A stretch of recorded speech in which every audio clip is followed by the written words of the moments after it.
Hello and welcome to Gnostic Tarot Cards Advanced Module titled Abraxas, Ettilla, and Other Perspectives on the 72-Lettered Name of Godhead. My name is Timothy Reeder-Wright, and this module is specifically about the advanced ways of interpretation in the esoteric tarot. As you know, the title of the site is Gnostic Tarot Cards, and the term Abraxas or Abraxas comes from the ancient Gnostic Alexandrian groups, specifically the Sethites or Sethian Gnosticism, so-called, or the Barbalites, but also it has an occult and esoteric meaning that ties into not only astrology, but some of the Kabbalistic and Judaic ways of interpreting sacred scripture. Now, what does this have to do with tarot? Ettilla was openly an esoteric tarotist, and he said that it was specifically important that the tarot had reversed meanings. And he went so far as to ask his students to do reversals of every card. And it is the viewpoint of the author, myself, that Abraxas is potentially intertwined within the esoteric tarot. And hopefully this module will definitely show some of those connections and illusions. Now, this work is done in help with the tarot expert, Christine Payne-Towler. Here's her site at tarotuniversity.com. She's been doing the arc letters and tarot iconology and iconography, historical tarot academia, and so she is a great resource to go to regarding Ettilla and pretty much all things tarot. So first I'd like to start with the Shem Parash, or the Shem, which is a Kabbalistic term. It's a way of interpreting a few verses in the scripture of Judeo-Christian literature called the Bible, but in particular, the first 5 books were called the Pentateuch, and these were so-called books of Moses. And in Exodus, there is a portion of the actual chapter that lines up in such a way that it creates 3 characters and 72 groups. And this is known in esoteric and occult and Kabbalistic circles as the 72 named letters of God. Now, when we say God, we're not talking about any particular thing, but we're talking about the metaphysical properties that are behind, specifically, language and alphabetical mysticism. And that's what is encapsulated within the 72-lettered name. Each name corresponds to a dynamic power within the entire logos or word of Godhead. These uttered words create energetic and subtle plane kind of effects that we can actually experience when we're flipping through the tarot cards. So this is a macrocosmic, very metaphysical way of looking at alphabetical mysticism. And this was not just native to the Jews. This was actually something that was practiced in Hellenistic and Greek thought as well. A lot of the work of Pythagorean and the Platonic work centers around the geometry and the mathematical precisions of Greek letters and numerology, or it's better, more esoterically known term, arithmosophy, which is like the philosophy of numbers. So part of the tarot consists in its hidden architectonic structure, as Christine Payne-Towler says, this astrological, very metaphysical, Kabbalistic way of working with tarot cards. Most of the readers or listeners of this video probably have never delved in to this aspect of using tarot. But when we look at what exactly the Shem angels are, we're going to start seeing that an angel isn't some kind of crazy winged creature, but it's a form of evolution in our humanity. And this is really what the module is about, is to kind of show how there could be some metaphysical, angelic, alphabetical, numerological, arithmosophical kind of ways that we can load into the tarot to help us in our esoteric and occult work. And this is an icon, as you'll see at the bottom, from tarotuniversity.com. Now this is the advanced esoteric icon, which you can go get yourself, but which is copyrighted by Payne-towler, my tarot teacher, on how to use the tarot in an astrological, alchemical, metaphysical way. If you look on the circles, the outer three circles, you'll start to see some of the ways that the minor arcana is depicted in this. Then, of course, you see there's the astrological work around the zodiacal chart. And then we have in the triangles of the elementals, we have all four elements there. If you look, you can start to see the numbers and the suits that they correspond with. Now this is a master diagram, which I will definitely encourage you to contact Christine directly about.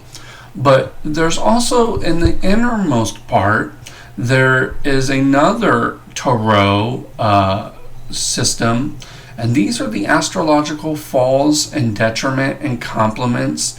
And it also represents to what earlier we talked about, the dry way and the wet way. So I would definitely challenge you to study this diagram, since it is a very, very big synthesis of the work done in not only the Tarot of the Holy Light, but also Gnostic Tarot cards. Because this diagram is a syncretic way of looking at the Tarot, specifically in an astrological way.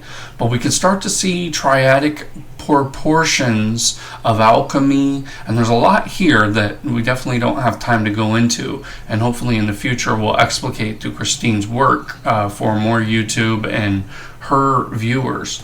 But this is an icon that the Shem angels work particularly well with, because we can see how each area of degrees between each sign, so between Aries and Taurus, there's a triangle. We have the ace, 2, 3, and 1s, and the 6, 4, and 5 of discs.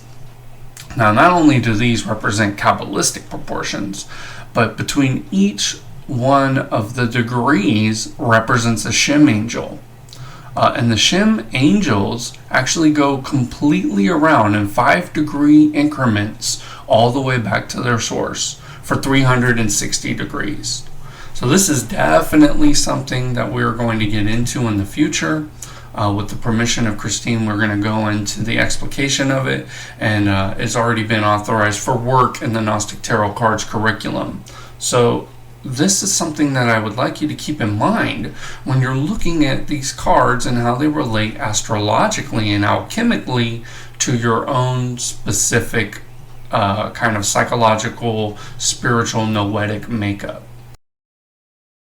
Here we have the zodiac showing the degrees of which the decanates are divided into. Now, it's important to see that there's a 0 degrees at Aries, and then it goes all the way down to 360 degrees in Pisces. But what isn't shown is these degrees in the Shem system are broken up into 5-degree segments. And each degree has 6 portions, which divide into 5 degrees each, up to 360 degrees. Now, it's important to see this because the way that it's set up is that only goes into 72.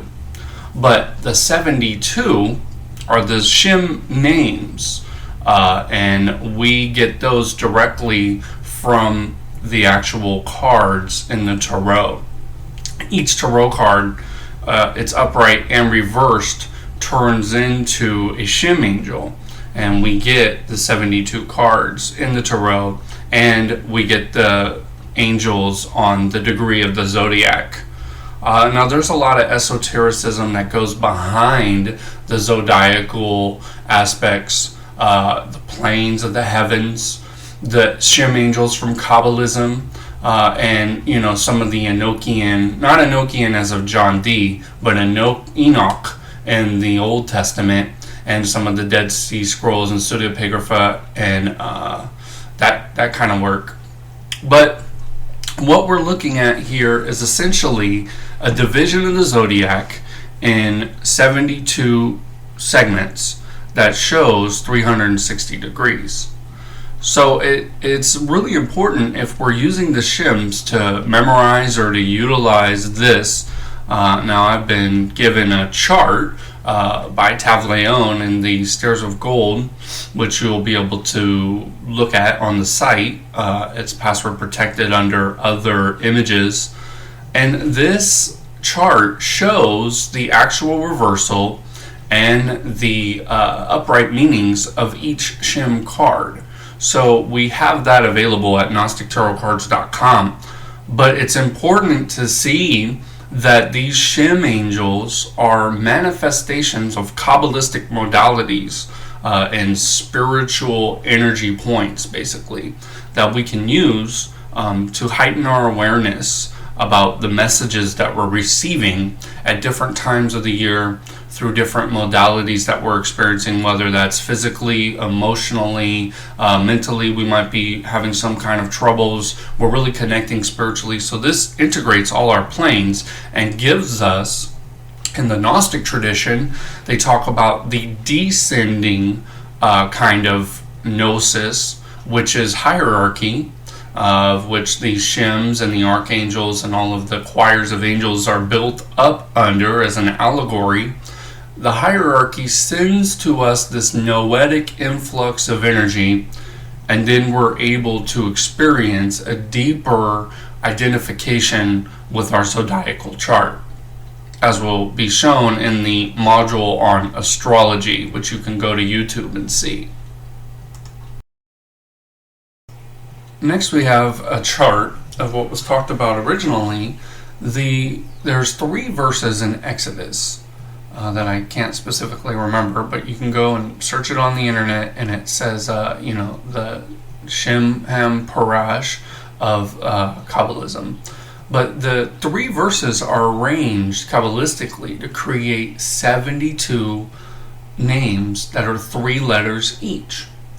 And these 3 letters correspond to the ways that the first letter, the second letter, and the third letter step themselves down into a zodiacal kind of funnel and channeling of powerful energies into a specific degree in that sign.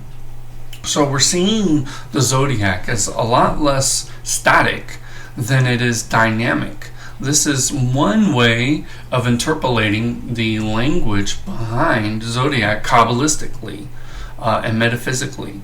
So we look at the Hebrew alphabet, and we start to see that each one has a number, and each number has a geometrical platonic solid, and we're starting to go into a place where we're creating a very and methodology of using tarot. And this can be done with any card, like we're going to show.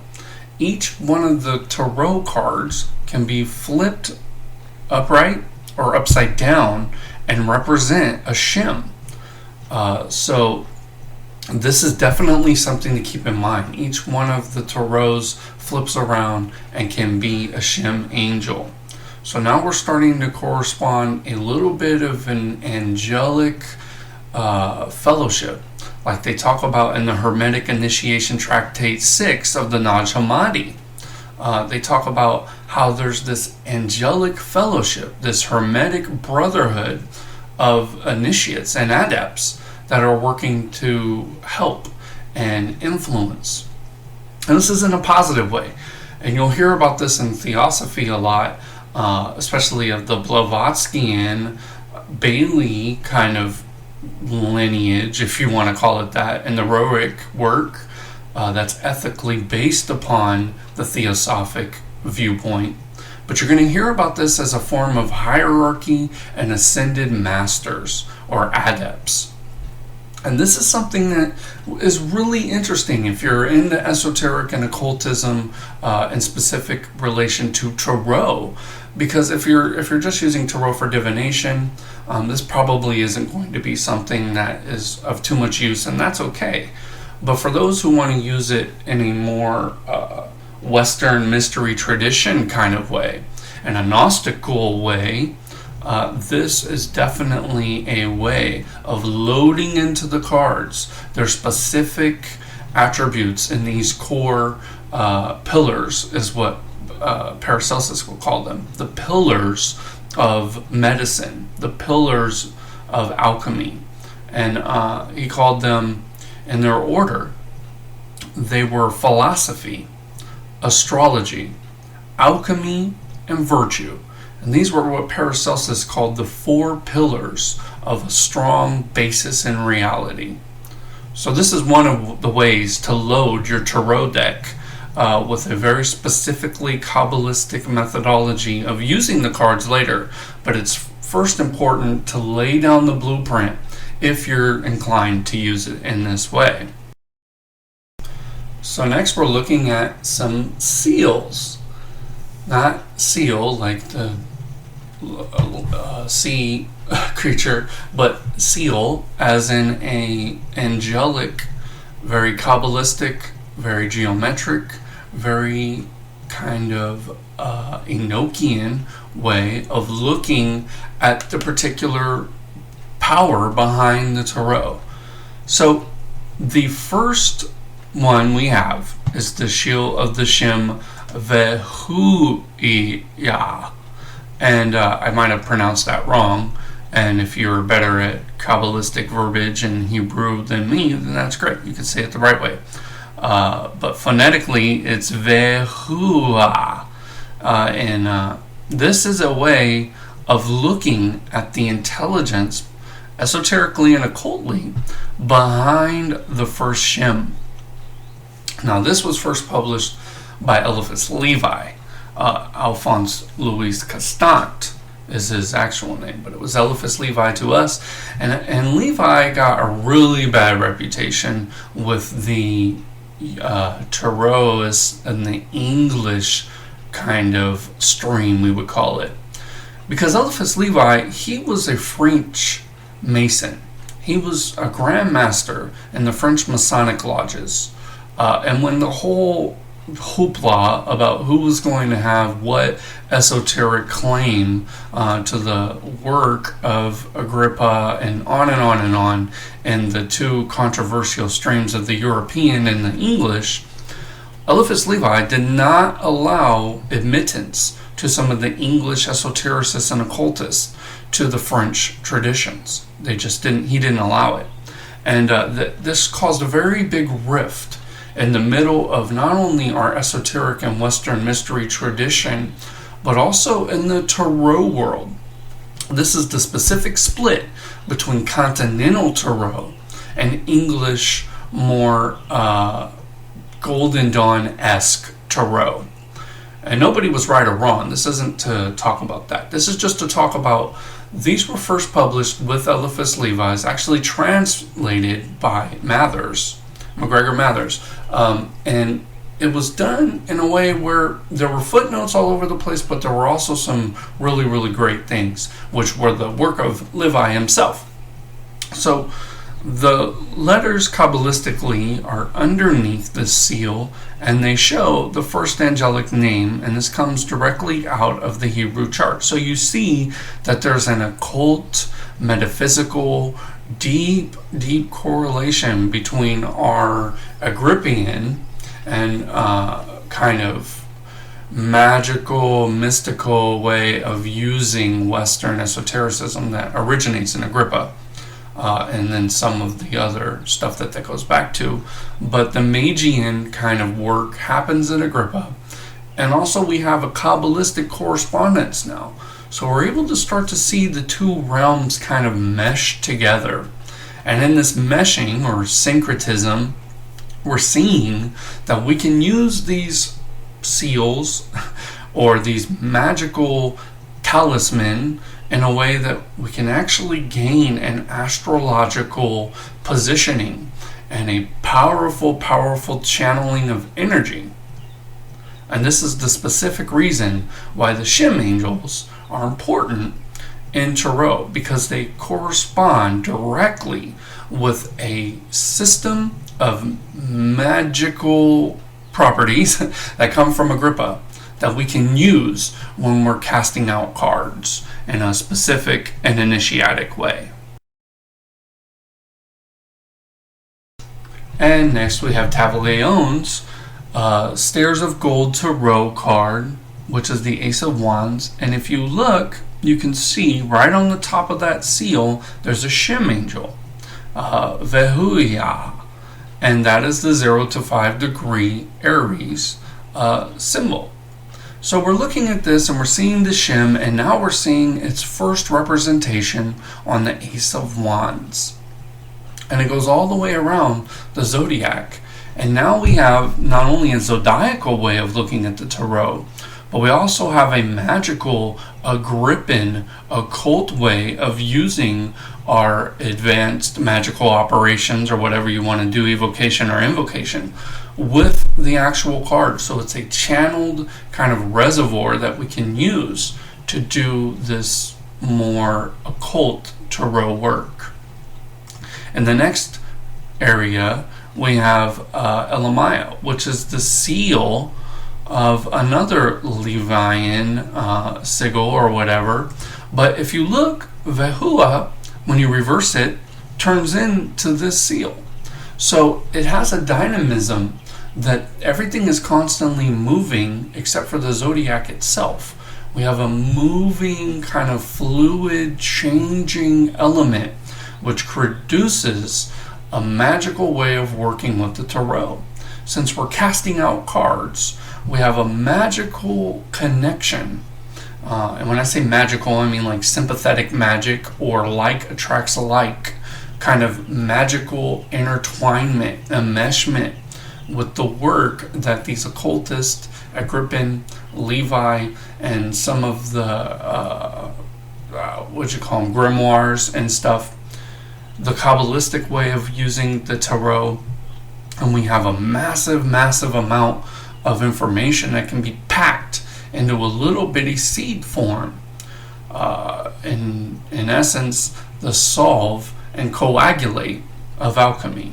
We can unpack the meaning to an astrological kind of proportion, a cosmological proportion, an amazing theological and metaphysical and absolute quantum proportion, and we can fling it right into a little bitty area as tiny as a molecule. And we can see as the above, so the below. And in the next chart, which is straight from Taverleon's master key to the Shems, we see that there is Vehua, which is the ace, and then on its reverse, we have Elamaya, which is the 4. So we're starting to see that each one of the tarot cards reverses and turns into a Shem. And that was the main point of the tarot and the 72 Shem angels, to show that this actually was something that occultists in late Taverleon time were using. But also that the Shem angels don't start with Taverleon. They go all the way back, not only to Kabbalism, but they go back all the way to metaphysical Babylonian kind of times, where these things were very important. They are on the mind of people. And next we have Abraxas. Now this is the rooster soldier with the shield and the whip and the serpent legs. Now this looks extremely overwhelming, but it's not so much. The Abraxas or Abraxas is specifically Gnostic, but this kind of syncretic force represents the entire rulership of the Shems. This Abraxas way of looking at astrology, Kabbalism, the angelic brethren, and Gnostic traditions is a way of getting to what they called the unknown. And this was the unknown forces that are behind the astrology. Now, you could say this is a demon. You could say this is an archon. You could say it is whatever it is, but this is in fact a representation, a symbolic representation of particular core metaphysical attributes of what the Gnostics called the pleroma, or the fullness in their thinking. So this was actually on amulets. This is a talisman that a lot of Gnostics used, including psychologist C.G. Jung. He had a ring on his finger. So did Manly P. Hall. This is actually revered by lots and lots of occultists, and specifically Gnostics, because of the representation that it has.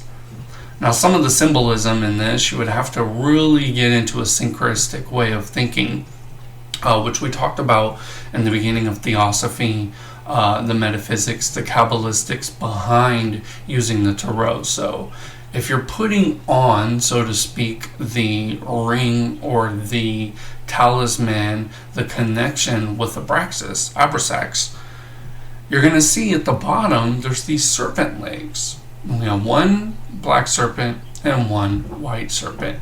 This is the caduceus of Hermes. This is the Ida and the Pingala.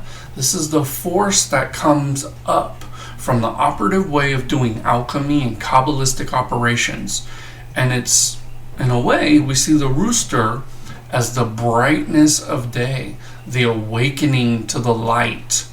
And we see that when we use the caduceus, when we go up the Ida and Pingala into a certain place of strength, one with the feminine and the masculine on one right side and on the other on the left, we see in the middle there's this light, there's this rooster, there's this cock that's poking out in and over the head, and it's showing that there's at top of the rooster, there's its feathers, and they're showing, and I don't know everything, but what I am showing is that there's a specific operation. There's 1, 2, 3, 4, 5. These are the 5 realms of how to get over the senses. These are the mastery of the senses, and it's esoteric and occult way of working with now the subtle bodies and planes inside us. So this can be explicated forever because it is a very powerful image and archetype. And this is what Abraxas represented to the Gnostics. All of their work, all of their writings on a very esoteric and veiled way represented these forces that we're talking about. In fact, if we go back in time, this is where things are coming from. They're coming from the Babylonian, they're coming from the Persian, the Zoroastrian, they're coming from the Magian doctrines. They're coming from work that is pre-Tarot, pre-Agrippin, pre-Paracelsus, back to the times of the Gnostic doctors, the Valentinians, the Carpocratians, and the Sethians, the Barbolites, the Ophites. It goes all the way back before then, before the Christian mysteries, back into Egypt. It goes back into Samaria. It goes into the deep Alexandrian roots that we have in the syncretic school of the Alexandria. But what also goes from Alexandria back into the Eleusinian, the reeder-wrights, the work of the Magians. So we start to see that in this syncretic emblem, we're seeing a lot of stuff happening.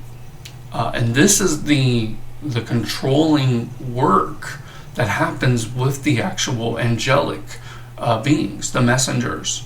These are the messages that Abraxas or ABRAXAS, which is all 7 letters, which represents planets. These are how planets are representing their angelic forces through the Shems into the zodiac, and in our particular reference points, Kabbalistically and alchemically. And now we go to Jakob Boehme. And this has direct relation to Abraxas, because Abraxas or Abraxas was considered dual unity, and it was kind of a dichotomy. And this is exactly what we see in Boehme. You see the heart as it's split down the middle, and it has a cross, which is actually the astrological chart, the zodiac. But we see that on one side there's 3 realms, and this can go on and be explicated forever. But what we're looking at essentially is the dark and light aspects of Godhead. We're looking at what he called the ungrund, and this is what was insisted upon.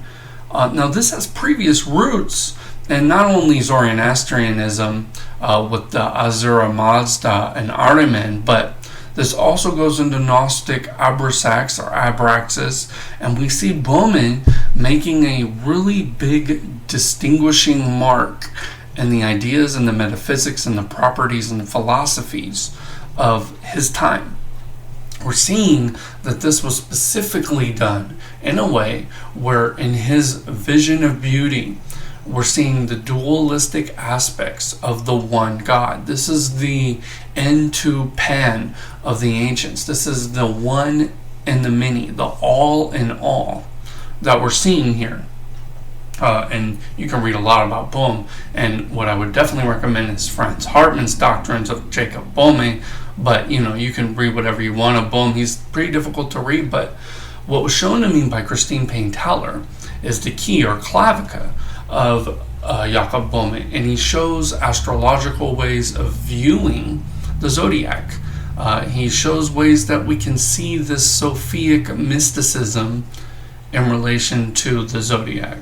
So it's really important, if you're an esotericist, an occultist, to get these lines right, because Boehme had direct correlation to Paracelsus. And Paracelsus was the greatest alchemist that has ever existed.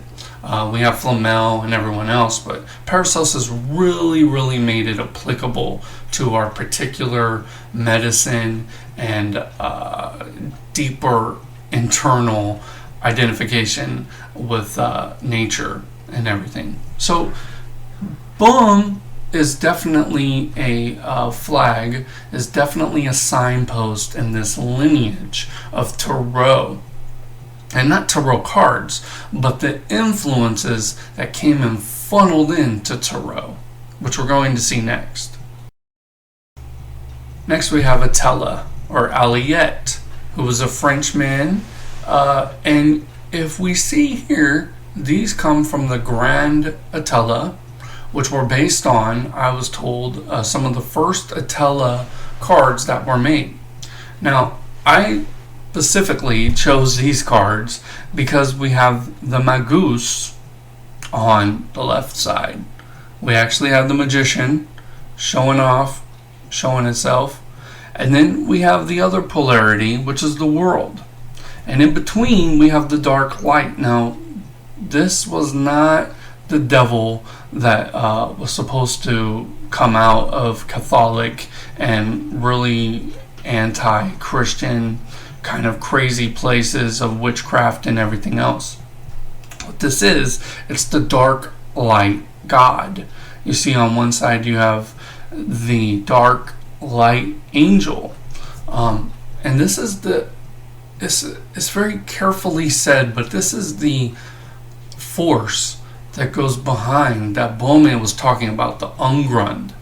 It's not the devil per se, it's two polarities that are respected in the cosmos and that are operated by the magician and are manifest in the world.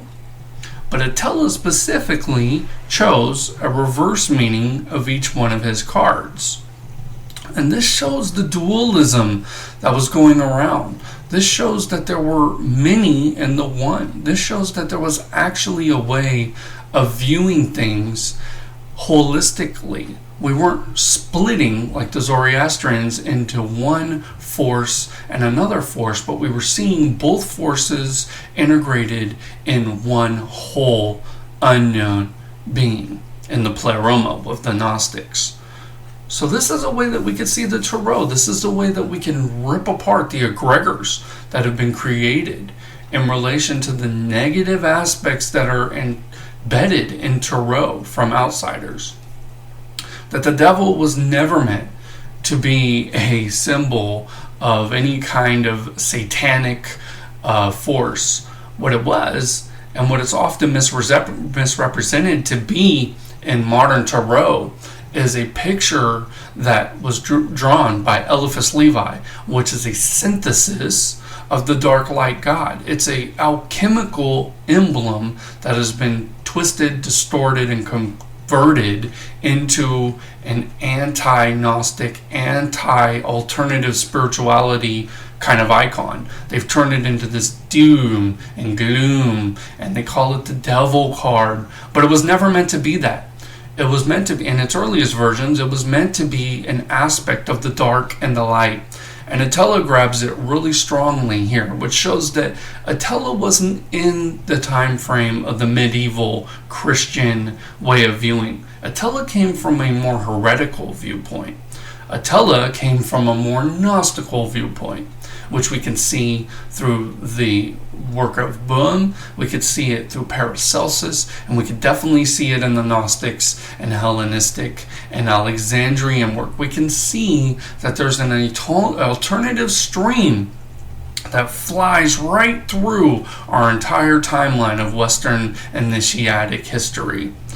And this is the true meaning of esotericism, that which is hidden. There's a hidden tradition that flies right through the tarot that most never ever get to see because of some of the blockages that are embedded in modern tarot cards. And Ettilla wasn't blocked. He said that it's absolutely important that you integrate these two polarities in every reading that you do. He said it many, many times through all of his writings, that the Cahiers, the books, that he wanted his students, who were the women in the parlor lodges mainly, but also it's speculated because of the differences in tarot that were slammed right into this period, that it could have perhaps been Gnostic and metaphysical, Masonic kind of influences that perked their way into the tarot itself. But that's just speculation. I mean, we have a lot of history when it comes to Ettilla's working with the occult, the Kabbalists. He definitely was talking to Masons. And this was around the time of Martinus Pasquale, Swedenborg, and a lot of those other really big figureheads in the Masonic movements. And also, it should be represented that Saint Martin was an avid tarotist. He named his natural tables after every card. He had a division that was based on the major trumps of his natural tables. It's also said that Boehme was one of the most revered by Saint Martin. So we're starting to see a small thread of these esotericists and occultists and magicians and Agrippians and everybody starting to confluence into each other. They're starting to look at how do we actually mean the same thing in different ways. So this is what we're looking at in Gnostic Tarot cards. We're looking at the division of Gnosticism and all of the antiquity mysteries that are behind that. And then we're looking at the Western mystery tradition and everybody that went into that. Those are the two broad divisions with the Gnostic Tarot cards and the esoteric tarot curriculum. We cannot have one side without the other, to use a kind of good metaphor from this entire video. We cannot have the Gnostic gnosis without the application of the Western mystery tradition. And we cannot have the Western mystery tradition without the gnosis that comes from its predating.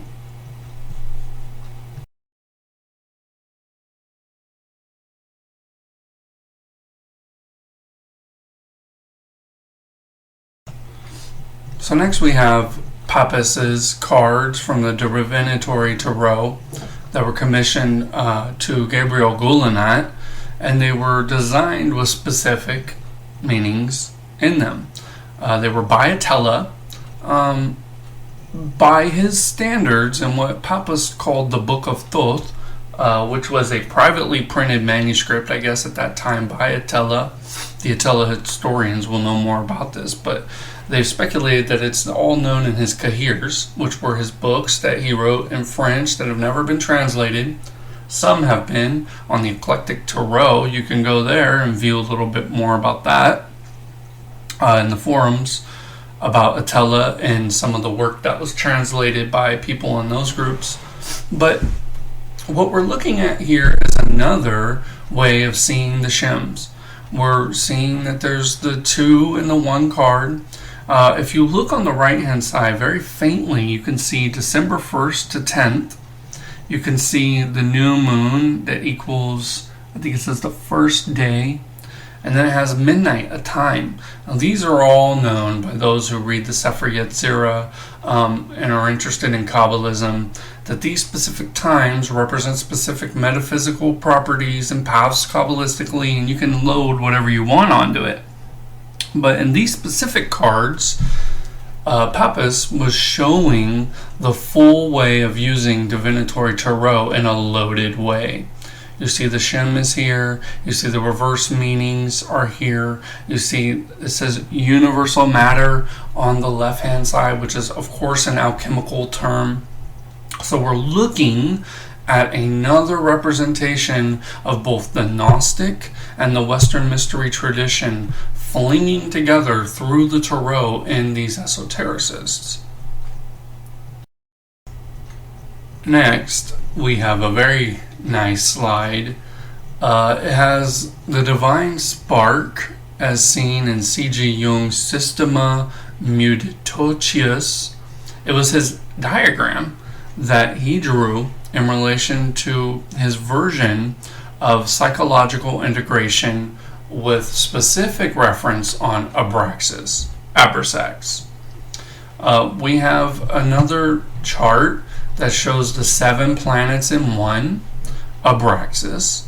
We're looking at the 7-pointed star that represents Abraxas, and we're also looking at another 7 rays of the crown. We're looking at the crown chakra here and the Sahasrara chakra.